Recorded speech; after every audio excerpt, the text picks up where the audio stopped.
मी गवळणबाई बोबडे, मी जिल्हा उपाध्यक्ष या मीराबाई लिमगावच्या मीराबाई गोविंद घुमरे यांना माझा पाठिंबा आहे। या वारंवार तक्रार करत असताना तहसीलदार आणि कलेक्टर यांची वारंवार तक्रार असून बी, त्यांना रस्त्याची मागणी असून बी ही लोक रस्ता देत नाहीत आणि गरीबाला त्यांना हाण मार करण्याची वारंवार त्यांना तकलीफ आहे त्या लिमगाव मध्ये।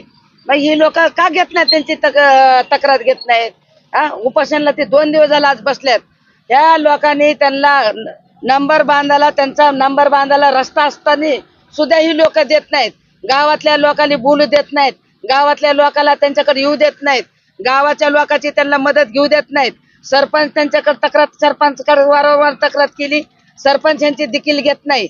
तरी गावकरी यांची तकलीफ न घेता मग यांनी ठरवलं की आपल्याला उपोषणला बसायचे। मग तलाठी बी तक्रार घेत नाही, कलेक्टर बी तक्रार घेत नाही।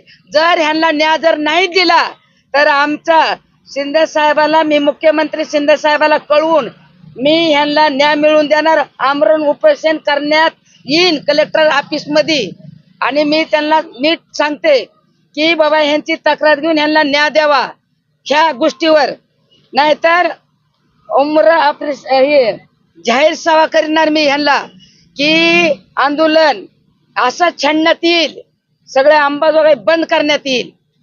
मी पहिले एवढं मोठं महायुतीचं सरकार असताना शेतकऱ्याला असं काय वाऱ्यावर सोडण्यासारखं वाटतं का? असं आता ही महासरकार एवढं असताना बी सरकार म्हणते का असं करा? हे खालचे लोक असे करतात।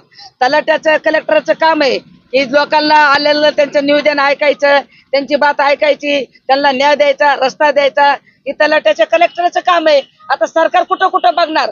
पण हे न्याय देताना प्रत्येकावर लक्ष, आता तुम्ही खालच्या स्तराला म्हणता तर त्या लोकांनी लक्ष देणं गरजेचं आहे का? तुम्हाला वाटत नाही का हे स्वतः वचन दिलं पाहिजे? मग आता काय याने चहा पाणी खाल्लं का काय खाल्लं? चहा पाण्यावरच ही लोक ह्या गरीब लोकांना न्याय देत नाहीत। मग ह्या लोकांनी जर असं लोकांचा चहा पाणी प्याला, ह्या गरीबाला कोण न्याय देणार? त्याच्यामध्ये तुमच्यासारखे नेते लवकर न्याय मिळेल असं आशा आहे। मग आता मी म्हणते ह्यांना न्याय जर नाही दिला तर आम्ही सगळा मोर्चा काढून अमर उपोषण करण्यात येईल कलेक्टर ऑफिसला। आता निवेदन दिले त्याने, ह्याच्यावर जर त्यांनी न्याय दिला तर बरं आहे। 4 दिवस तुम्ही बघा, न्याय नाही दिला तर आपण उपोषणला बसण्यात येईल असं माझं निवेदन आहे ह्यांना।